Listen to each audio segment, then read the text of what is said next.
राजनीति में अपना लोहा मनवाने वाले ये सफल नेता आज क्यों भुला दिया। देखिए हमारा प्रोग्राम क्यों भुला दिया, देखिए आई ऑफ ट्रुथ पर।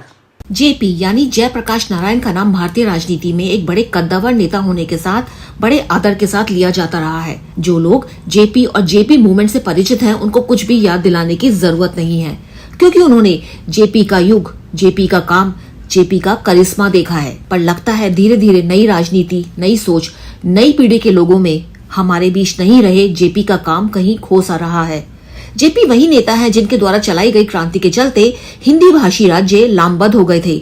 नतीजन 70 के दशक की सबसे ताकतवर प्रधानमंत्री इंदिरा गांधी की सरकार को जाना पड़ा था और केंद्र में पहली बार जनता पार्टी के रूप में संयुक्त विपक्ष की सरकार बनी थी। आजादी के बाद से लगातार सत्ता में रहने वाली कांग्रेस को एक कड़ी चुनौती देने वाले जेपी पहले राजनीतिज्ञ माने जाते हैं। भारतीय राजनीति में जेपी का स्थान इसलिए भी महात्मा गांधी की तरह सबसे अलग माना जाता है क्योंकि उनकी संपूर्ण क्रांति के नारे के पीछे सत्ता का लालच एकदम नहीं था। जेपी आंदोलन ने जॉर्ज फर्नांडिस से लेकर लालू यादव, शरद यादव, नीतीश कुमार, सुशील मोदी और रामविलास पासवान जैसे अनेक नेता पैदा किए, जिन्होंने जेपी की समाजवादी विचारधारा को आगे बढ़ाने की बजाय सत्ता हासिल करने का जरिया बनाया।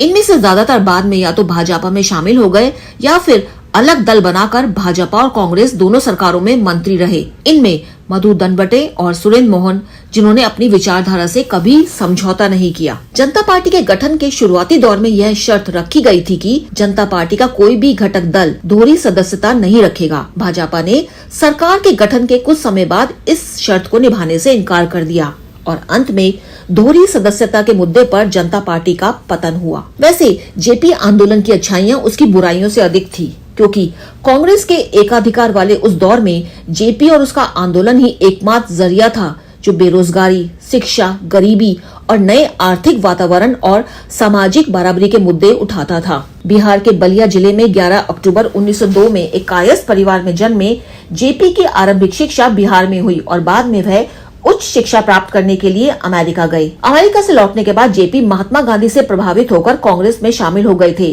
अंग्रेजों का विरोध करने के कारण जेपी जेल भी गए थे। कारावास से लौटने के बाद जेपी ने कांग्रेस सोशलिस्ट पार्टी का गठन किया और 1974 तक उनकी समाजवादी विचारधारा का प्रसार देश भर में हो गया था, जिसके कारण उनको संपूर्ण क्रांति छेड़ने का विचार आया था। तत्कालीन प्रधानमंत्री इंदिरा गांधी द्वारा 70 के दशक में आपातकाल लगाए जाने के पीछे जेपी ही कारण थे। इंदिरा गांधी उस दौरान जेपी आंदोलन को मिल रहे समर्थन से घबरा गई थी। जेपी आंदोलन के शिखर पर होने के बीच में ही जेपी चल बसे थे। उनके बाद उनके चेलों ने जो राजनीति की या कुछ अभी तक कर रहे हैं, उसे जेपी की विचारधारा से दूर दूर तक कोई लेना देना नहीं है।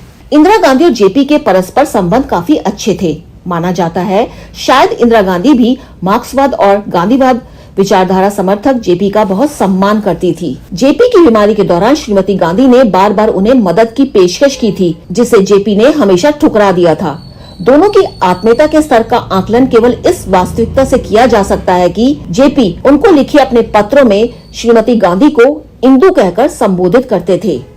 कुशाल जीना के साथ अनुजन रोहतगी, आई ऑफ ट्रुथ। हमारे चैनल आई ऑफ ट्रुथ को सब्सक्राइब कीजिए यूट्यूब पर, इसे फॉलो कीजिए फेसबुक पर, इंस्टाग्राम पर, ट्विटर पर और कू पर। हमारे चैनल के बारे में फीडबैक देने के लिए हमें मेल कीजिए iofTruth.com